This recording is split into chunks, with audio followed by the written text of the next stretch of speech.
ஓம் சாந்தி.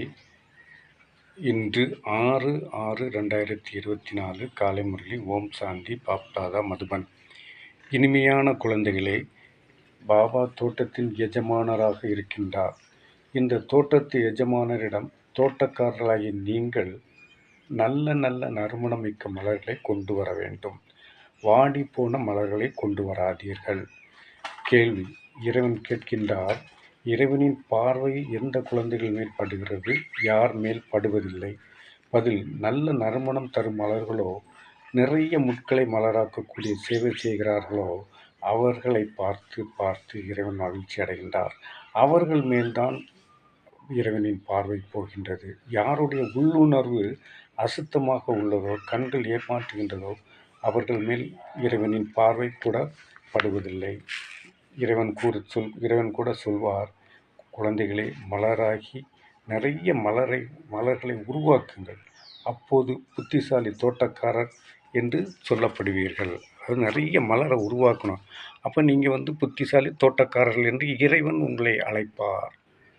ஒவ்வொரு வானிலும் கேள்வி, பதில், தாரணை, வரதானம், ஸ்லோகன் 4 பகுதிகள் முக்கியமானவை. 4 பகுதிகளையும் படிக்க வேண்டும், உள்பகுதியும் படிக்க வேண்டும். இதை குறிப்பாக எளிமையாக சொல்வதற்காக பொறுமையாக இருக்க மாட்டீர்கள் என்ற காரணத்தால், நல்ல கருத்துக்களை கேட்க வேண்டும் என்ற ஒரு காரணத்தால் எளிமையாக சீக்கிரமாக முடித்துக் கொள்கின்றேன்.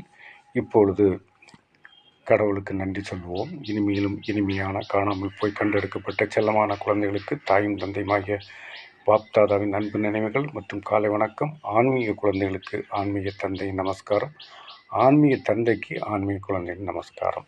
இனி தாரணைக்கான சாரம், தாரணைக்கான முக்கிய சாரம், அதாவது நடைமுறைப்படுத்த வேண்டிய விஷயங்கள். 2 பாயிண்ட் இருக்கின்றது. 1, தன்னுடைய சிறகுகளை விரிப்பதற்கு முயற்சி செய்ய வேண்டும். தன்னுடைய சிறகுகளை விரிப்பதற்கு முயற்சி செய்ய வேண்டும். அதாவது சுதந்திரமாவதற்கு முயற்சி செய்ய வேண்டும். பந்தனத்தில் இருந்து விடுபட்டு புத்திசாலி தோட்டக்காரர் ஆக வேண்டும். முட்களை மலராக்கும் சேவை செய்ய வேண்டும். அதாவது தன்னுடைய சிறகுகளை விரிப்பதற்காக முயற்சி, அதாவது சுதந்திரமாக இருக்க வேண்டும். பந்தனம் என்றால் சொந்த உறவுகளிடமிருந்து விடுபட்டு புத்திசாலி தோட்டக்காரர் ஆக வேண்டும். முட்களை மலராக்கும் சேவை செய்ய வேண்டும். முட்களை மலராக்குவது என்றால் நல்ல ஆத்மாக்களை உருவாக்க வேண்டும் என்பது முக்கியமான சேவையாகும். 2வது பாயிண்ட், நான் எவ்வளவு நறுமணமுள்ள மலராக இருக்கின்றேன், என்னுடைய உள் உணர்வு சுத்தமாக இருக்கிறதா, கண்கள் ஏமாற்ற தரவில்லையா என்று தன்னைத்தான் பார்க்க வேண்டும். நாம் எப்படி இருக்கின்றோம், சுத்தமாக இருக்கின்றோமா, அசுத்தமாக இருக்கின்றோமா, கண்கள் நம்மளை ஏமாற்றுகின்றதா என்பதை நம்மை நாம் சோதித்து பார்க்க வேண்டும். தன்னுடைய நடத்தையின் கணக்கு வழக்கு வைத்து குறைகளை தீர்க்க வேண்டும். தன்னுடைய நடத்தையின் கணக்கு வழக்குகளை வைத்து குறைகளை தீர்க்க வேண்டும். வரதானம். சுயராஜ்யத்தின் நஷா மற்றும் நம்பிக்கையின் மூலமாக சதா சக்திசாலி ஆகக்கூடிய சகஜ யோகி, நிரந்தர யோகி ஆகுங்கள். அதாவது இந்த வரதானம் மீண்டும் ஒரு முறை சொல்கின்றேன். சுயராஜ்யத்தின் நஷா மற்றும் நம்பிக்கையின் மூலமாக சதா சக்திசாலி ஆகக்கூடிய சகஜ யோகி, நிரந்தர யோகி ஆகுங்கள். என்னுடைய விளக்கம், சுயராஜ அதிகாரி எனில் ஒவ்வொரு கர்ம இந்திரியத்தின் மீது தனது ராஜ்யத்தை செலுத்துபவர் ஆவார். ஒருபோதும் கல்பத்திலும் கூட கர்ம இந்திரியங்கள் ஏமாற்றக்கூடாது.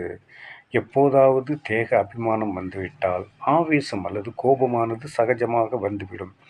ஆனால் யார் சுயராஜ்ய அதிகாரி இருக்கின்றார்களோ அவர்கள் சதா அகங்காரமற்றவர்களாக மற்றும் பணிவாக இருந்து சேவை செய்வார்கள். எனவே நான் சுயராஜ்ய அதிகாரி ஆத்மாவாக இருக்கிறேன் என்ற மகிழ்ச்சி, நஷா என்றால் போதை மற்றும் நம்பிக்கையின் ஆதாரத்தில் சக்திசாலியாகி மாயாஜித், அதாவது மாயை வென்ற நிலையிலிருந்து உலகத்தை வெற்றி அடைந்தால் சகஜ யோகியாக, நிரந்தர யோகியாக ஆவீர்கள். ஸ்லோகன். லைட் ஹவுஸ் ஆகி மனம் புத்தி மூலமாக ஒளியை பரப்புவதில் ஈடுபட்டால் எந்த ஒரு விஷயத்திலும் பயம் ஏற்படாது. அதாவது லைட் ஹவுஸாக ஆகி மனம் புத்தி மூலமாக ஒளியை பரப்புவதில் ஈடுபட்டால் எந்த ஒரு விஷயத்திலும் பயம் ஏற்படாது. இந்த இடத்துல என்ன சொல்கிறாங்கன்னா, இறைவன் என்ன சொல்கிறாருன்னா, லைட் ஹவுஸ் ஆகி மனம் புத்தி மூலமாக ஒளியைன்னா இறைவனுடைய மகிமையை பரப்புவதில் ஈடுபட்டால் எந்த ஒரு விஷயத்திலும் பயம் ஏற்படாது. நன்றி. ஓம் சாந்தி. இந்த வாணி 4 பக்கங்கள் இருக்கின்றது. முடிந்தால் யூடியூபில் சென்று இந்த வாணி முழுமையாக கேட்டு பயன்பெறுங்கள். நன்றி. ஓம் சாந்தி. ஆத்மா பரமாத்மா சிவத்தந்தை. நன்றி.